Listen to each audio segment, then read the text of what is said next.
What's up, everyone? My name is Matt Moses. I'm here with Gideon Evans, and we are here to do the podcast Interesting Times. Hello.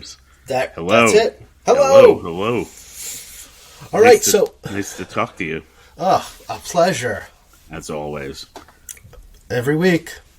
And I didn't go to the trial yesterday, but it was a big day.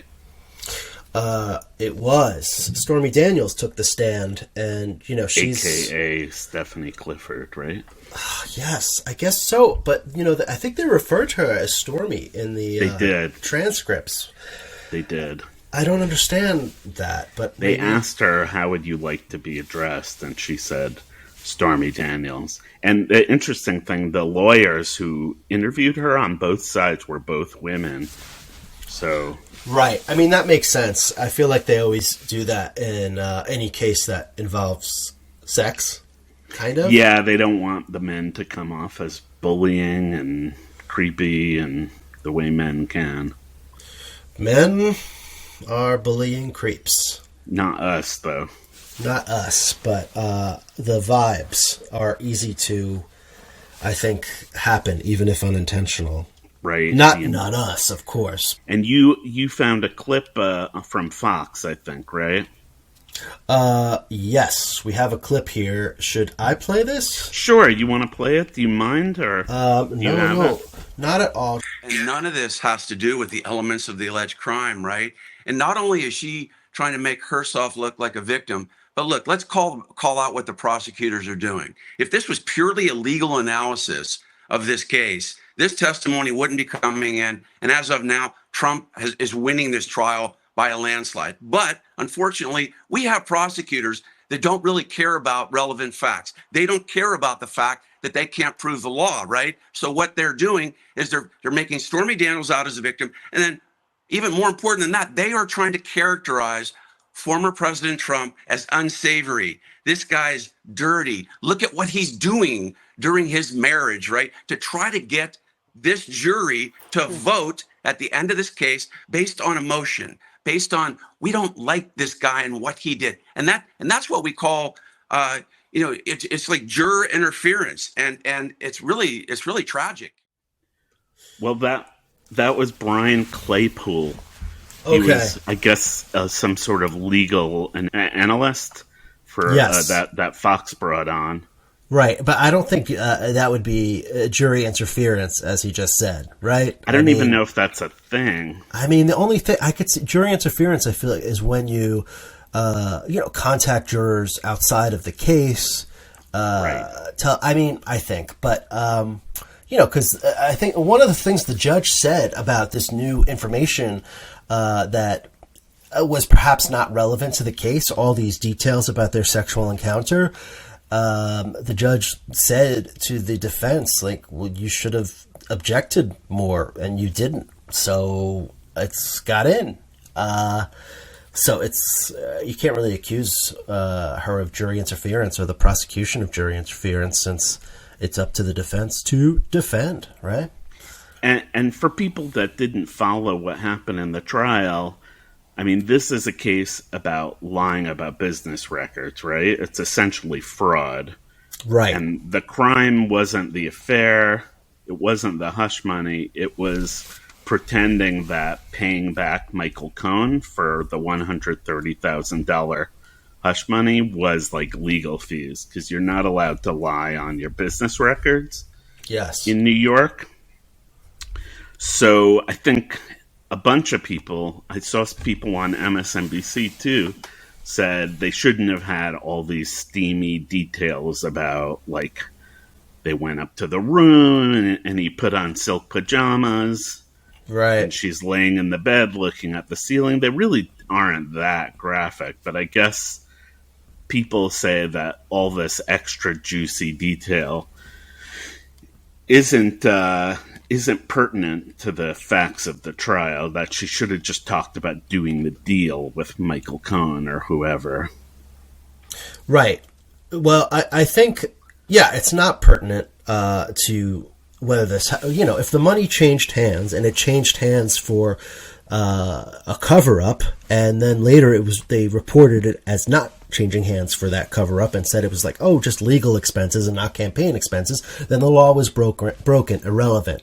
And it's irrelevant whether or not they actually had sex. But the thing about this, it does open up a lot to distract the jury with, I think. And you hear Fox News making the case that it is a good thing for the prosecution. But I think it's debatable. I don't necessarily think that this is what the prosecution wanted her to do. What's your take? Because I think it could go either way. I mean, I think there are 2 points I would make. One is, having been on jury duty, I'm not a lawyer, obviously, but I think as a juror, you're not a child. And if the judge says, please don't let your emotions get in the way, and please disregard this testimony that isn't really about the facts, I do think that the jury can disregard it and can pay attention to the stuff.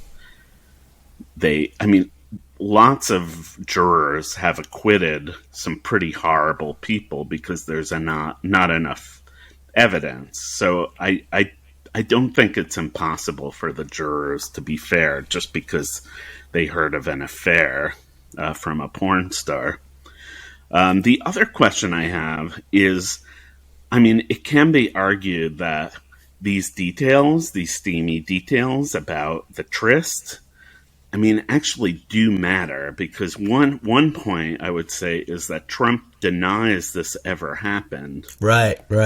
So if his legal defense wasn't saying this never happened, maybe there wouldn't be a necessity for Stormy Daniels to go into the details, but maybe it is necessary to kind of go through these details to say that, look, this is pretty real, and the way she's describing it sounds real. It actually gives her credibility as someone that's not just making up shit. Well, I would say to that, though, is that it doesn't really matter. It's not really relevant whether it was real or not, if they paid her or not. Because even if they were paying her to be quiet about a story she was making up, it would still be illegal. It would still violate the statute they're talking about. But it does go to credibility.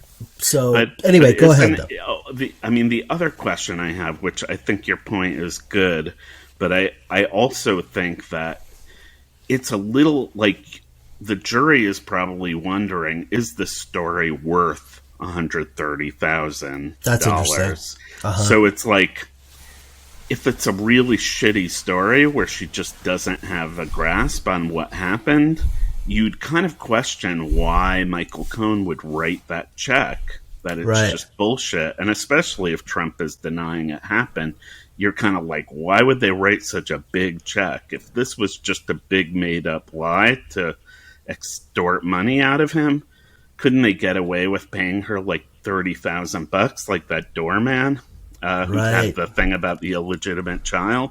Very good point. So her kind of telling the juicy details almost like proves that, yeah, the story actually might have made a big difference in the election. So if they didn't pay $130,000 and it got out there more, then it could have really changed the election. That's a very good point. The only thing against that, I would say, is once you start giving all these details, I feel like it starts opening up all these other questions. Like she talked about how she blacked out, but she wasn't drunk, and she doesn't think that she was given anything to make her black out. So that is like, well, what does that mean exactly? And she says she was putting on her heels afterwards and she was shaking, and it's like, well, what happened here? So but then again, I think like maybe that's because and what happened here? You're wondering, okay, was this rape, right? And that might be because I have all this prior knowledge of what happened, and that has never been brought up. I don't think. She says she was. I thought it was consensual. That was always the way the story was presented. Says it was consensual, and then she said it was consensual too. So it's like, well, I don't know. All these creepy things happen, and a lot of it makes it sound non-consensual.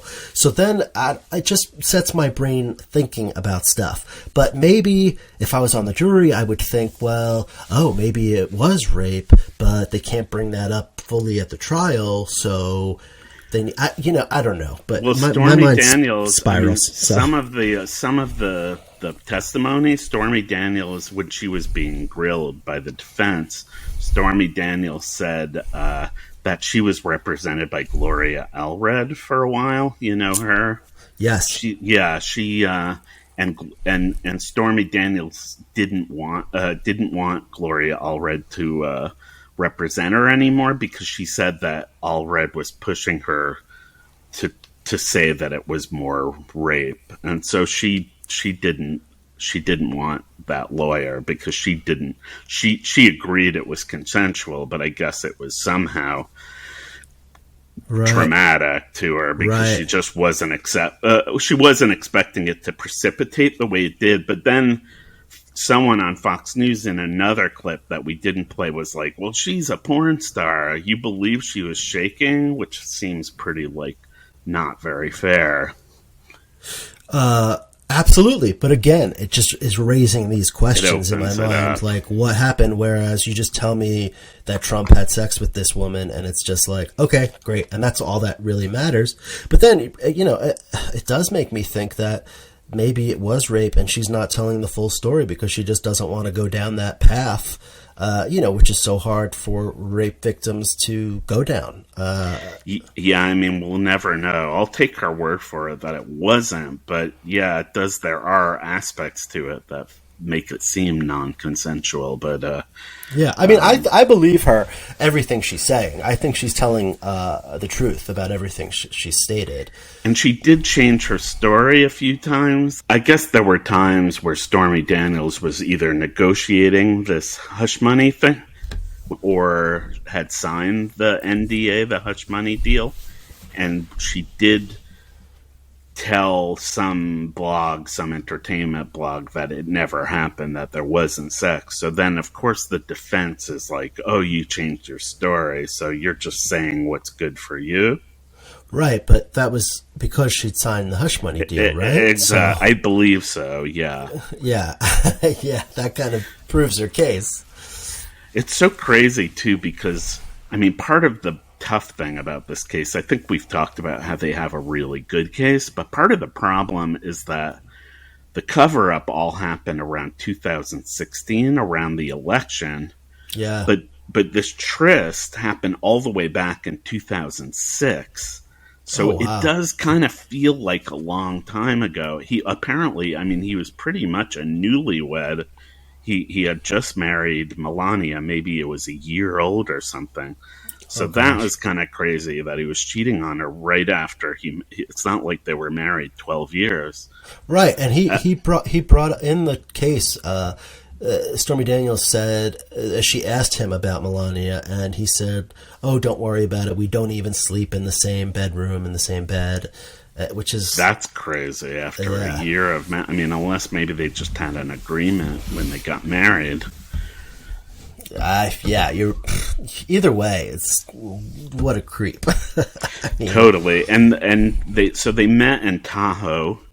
Apparently he was part of the celebrity golf tournament, and the celebrities were, to give you a sense of how long ago this was, Lance Armstrong was there, so I guess this was before he had his scandals.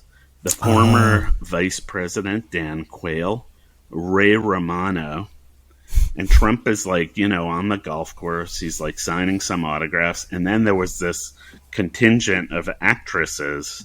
She wasn't the only one, from Wicked Pictures, which is this adult film company. And that seems like an odd thing to invite a bunch of adult film people to, I don't know, to sort of a non-sexual event. Right? I know. Trump didn't run this event. He was just there. So it does seem kind of odd. It's a little... And can I just say, we talked about this once before, but I noticed that the that there's still a discrepancy in the way people are describing Stormy Daniels. Like, some people are still saying adult film star. I know I'm obsessed with this. Some are saying porn star. Right.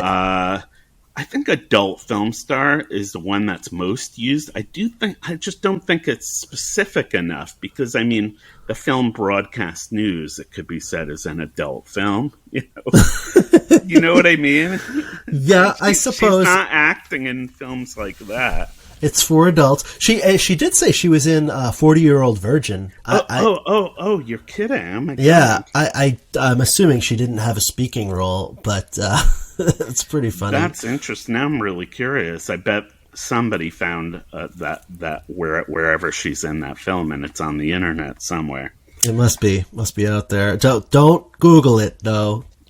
No, why? I'm sure you can in incognito. Yeah, exactly. Although I'm sure you can Google her now, and porn doesn't come up for a few pages, I would think.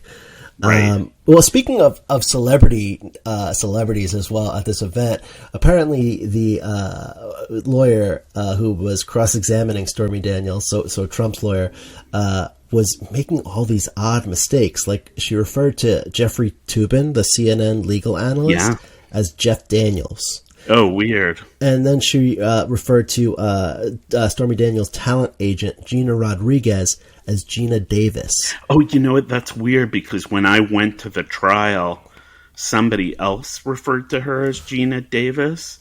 But I think it's because there was another witness with the last name Davis or something. There was someone named Davis. Okay, that makes a lot more sense. You know, we both worked at The Daily Show, and people always called Jon Stewart John Daly. Did you ever hear that? Oh, yeah. All yeah, the time. People kept saying, well, was actually a John Daly golfer. Right, so and comedian, although he wasn't like that popular back then, but he certainly is now. Well, he was a UCB guy. He was around back then. Yeah, I know John Daly. Oh, I'm sorry. Right. Sure. And he played the golfer John Daly. Right, he did a long bit where he was the golfer. For a while, Yeah. He's hilarious. Yeah, okay. That makes a lot more sense. That I just thought, what is this woman just pretending she's in a movie and she's cast it somehow in her head? No, okay, just normal mistakes. It's such a weird thing to be a defense attorney to cross-examine a witness for the prosecution. And she's like, you're just trying to exploit money out of Trump, right? Like, it's so weird. It must be so weird to go into court knowing you're asking these questions where you know what the answer is going to be, but you're just kind of saying it to discredit a person. Right. I mean, I know it's part of their job, but it's like... Right. I guess you have to ask and then give them a chance to answer and just hope they seem shifty or, just straight up untruthful. But apparently Stormy Daniels did even better on cross-examination than she did on direct. Oh, interesting. Yeah, I guess she was just... somebody was like, oh, her hard Scrabble roots helped her, face her down. Although I'm not sure she really did have hard Scrabble roots. But they did bring up the fact that, like, oh, did she have a difficult childhood? Did you talk to Trump about that? But they objected to that, and the judge said sustained. So they couldn't get into that part to make her, I suppose, even more sympathetic. Apparently, Stormy Daniels took Trump to court, and she didn't lose the case, but they did say it was frivolous, and that Stormy Daniels owed Trump like $500,000 in legal fees. Mm-hmm. So that was a big part of the defense, is like trying to take her down. They were like, don't you owe Trump like $500,000? Did you pay it, or are you planning on paying it? Right. And then they were like, do you hate Trump? They just want to make her seem like she just has it out for this guy. Right. That's true. Yeah, I mean, that would definitely, raise my eyebrows as a juror. I mean, she said she hates him, but would you want to go through all this trouble of, like, going to court. And Oh, not for the hate thing, but for the money thing. Oh, the money thing. Yeah, no, that's. Although it would be hate, because what if she wins this? If the state against Donald Trump, if the state wins, she doesn't get anything. Yeah. And they did talk about how she's made her living, or maybe not full living, but most of it off this story over the last few years. Right. She wrote the book, and I'm sure did a documentary. And anyone hiring her for anything is kind of like, well, we're hiring you because of this, well, at least to an extent. Right, I don't mean to say she doesn't have her own talents. Clearly, she's very good at being a cross-examined witness. And you were saying, which I thought was a very good point, that like that clip of the Fox guy saying all the prosecution wants to do with all these like steamy, seemly details is to make Trump seem dirty and to seem unsavory. And you said to me before a recording, like it actually takes, it's not that hard to kind of prove, that he's unsavory. I know, unsavory. It's like, this is, again, I go back to how little does this jury know about the world that they don't know that Trump is a creep. How could anybody escape that? I mean, even the religious fundamentalists who support him sort of acknowledge he's a creep, but they still support him because he's, God's vessel, despite being so bad. And if everybody knows he's a creep already, I mean, will this kind of, all these details, will any of this trial rub off on him in a negative way for the election? Is this going to hurt him? Will there be any voters that don't vote for him because of all this stuff? I sort of can't imagine that there would be, but this is getting more into the nitty-gritty of his creepiness maybe than other things have. Oh, another thing super creepy. Stormy Daniels said that he said to her that she reminded him of his daughter, blonde and beautiful. Like, what? There's all this super crazy, creepy stuff about him and his daughter. Obviously, a lot of people know this, but there was somebody in the White House, who worked with him, said that he said to people, to a group in the White House, that he wanted to have sex with his daughter. That it was a shame he couldn't. Right. Like, what? It's beyond belief almost, but I don't think these people are lying. No, I believe, there's a lot, it's kind of like become a trope or a meme where there's also like a lot of photos on the internet about like how he has his arm around her in a really like inappropriate way. Or that big I mean, yes, but I mean, she's younger then, so it's a little odd, but whatever, being affectionate with your daughter at that point, okay. But then he as a woman, he's like, it was during a speech, and I guess he was introducing her, and she came on stage, and he like put his hands on her hips. Yeah. Kind of like, it was just like, what? I don't know.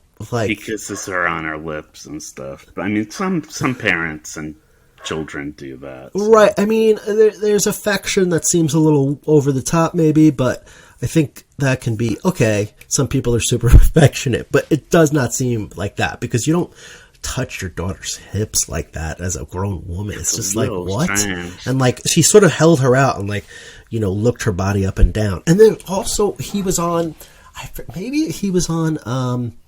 The View or something, and they were talking to him about what they have in common, he and his daughter. They both were on, and he said, well, we both like sex. And it's God. Oh, I didn't know that. Yeah, and Joy Behar was like, ugh, what? Yes. Yeah. There's something wrong with him. Yeah, because it's not just a bit, Like, right. This is, and if it were a bit, it would be terribly unfunny, but it's not that. Yeah. Ugh, I just can't believe he could still be our next president. I can't believe it. But he literally could. And he that's crazy. Could. The polls are still very tight. I know, which is wild. But. And is there anything about the race? I know we've been talking about the trial. Yeah. Anything about the race that's going on now that is worth talking about? I mean, things I don't know. are I mean, a little bit on hold. There's the back and forth about Israel a bit, and them sort of attacking each other, but I don't feel like that's going to move the needle too much. There are some people who say that, like, him being stuck in this courtroom and having to be quiet basically is actually a really helpful thing for him. And that if he was out there on the road and he was able to speak and be more free to kind of talk about the war in the Middle East and other stuff, that there'd be so many faux pas that actually he's kind of lucky that he's stuck in this courtroom, that it's good for his campaign. Maybe, but there's also the argument that he'd be, even if he's saying crazy stuff, he'd be building a platform for himself that has some specifics to it to an extent. Because right now, it doesn't even feel like he has. He had immigration last time, and about how all the evil people are coming to ruin our country. And he has that now, but he's not able to hit that too hard. Not as much. Well, he had this big Time magazine piece, which I have to admit I haven't read, but it sounds pretty crazy, and it sounds like, I mean, there really wasn't much coverage of it. Right. I mean, I saw some articles that were basically like, listen to what this maniac is saying. This is even worse than stuff he has said in the past, because it doesn't feel as vague as what he said in the past. I mean, he's talking about mass deportations, which would be an insane undertaking and would wreak havoc on our economy and also just be a human rights disaster too, I'm sure. And it's scary. Yeah. And like firing an attorney general if they don't prosecute the people he wants them to prosecute. Oh, right. Yeah. Right. But people are so burned out, and people are like, there's a fire hose of just like so many scandals and so much crazy shit that we just don't even, nothing registers anymore. I know. I gotta say, I am interested in the case and Trump still, but I'm just like, it's hard to like, I mean, I care about the future of the country, but it's hard to care that much about what this idiot is saying and doing at this point. It's just like, all right, okay. I know. Do you know what I'm saying? Like, and you also kind of almost hate to give him oxygen, and the media seems, as much as the media sometimes seem biased against him, they do seem really excited to cover him.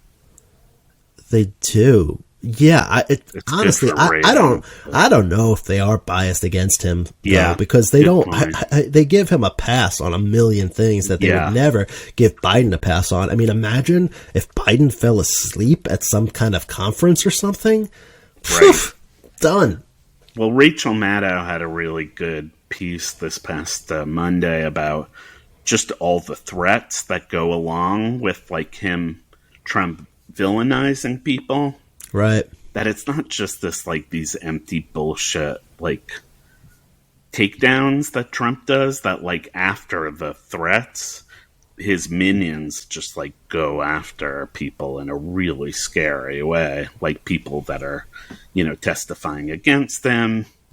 And you just don't even hear that, like the main, I hate to use the word mainstream media, but they don't like talk about how there is like this kind of army of thugs that basically call people with racial epithets and like death threats. And it's more than just this clown. It's like there's an army of thugs. Right. What's it called? Like stochastic terrorism, where it's sort of inspired by, what people say. It's honestly sort of surprising there hasn't been more violence, knock on wood, but I mean, but there has been. There has been. Some, and like, certainly tons of threats. The Pittsburgh, synagogue.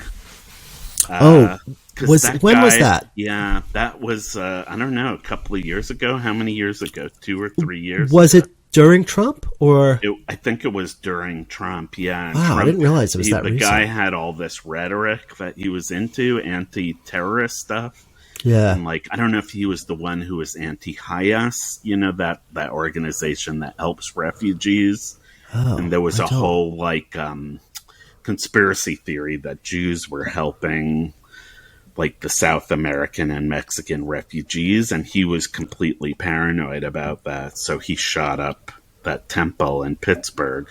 So I think a lot of these shootings, they just don't even publicize it. You can't really like prove this was Trump's fault. Wow. So yeah, I did not know that's what was behind it. You know, I thought it was a more generic anti-Semitism, I guess, but that is, I mean, it's still anti-Semitism clearly, but it's, I don't know, built into this thing that Trump was promoting. Yeah, they're being indoctrinated. It's like a terror, you know, it's domestic terrorism. And the FBI guy, what's his name? The chief, he keeps saying that's the most dangerous terrorism in the world, and nobody really does. I know. It doesn't seem like anything is being done. It's been getting worse and worse. Yeah, if you look at the numbers, that it's not like the Islamic fundamentalist terrorists who are doing it anymore. I mean, that's still obviously a real risk, maybe in other countries, but not as much here. Yeah, it's the right wing, white Christian ethno-nationalists who are just flipping out. I mean, there was that whole big theory about you will not replace us stuff. And I think bringing that up, it makes me think of the big shooting that happened in Buffalo, which was him attacking a lot of black people. And there was also a huge shooting. I forget when it happened. It may have been before Trump. I think in El Paso, maybe, where... No, I think that was during Trump. Was it? It was like 20 people who were, I guess, probably mostly Mexican were murdered. It was, or Hispanic. Horrible. It's you're right. You know what? I misspoke. There's way more actual happening than I gave it credit for early. A lot has already happened. Remember all the Republicans used to say that, like, talk about the Clinton death count of like how many people the Clintons have killed, like to kind of create, smear them and the Clinton crime family. And whatever you think of the Clintons, I mean, I think there's been a lot of violence around Trump. So it's just every time he makes some big he proclaims something big, it is often projecting, and he's guilty of what he's accusing other people of. So true. Scary shit. Yeah. Interesting times, eh? Yeah. And thanks everybody for your patience with George the dog barking. I'm sure you heard him for a while. So I guess it's just part of the show. He's our third co-host. Yes, he smells something in the air afoot. He's fascism, probably. Right. That's what he's barking at. That would be cool if you could train a dog to sniff that out. It would be, but they would all be barking nonstop, or at least every, one that was trained. What's it called? Antifa dog. That would be the breed. There you go. Well, have a wonderful rest of your weekend, Matt. You too. It's been a good chat, and we'll talk soon next week. And be well, everybody. Thanks for listening.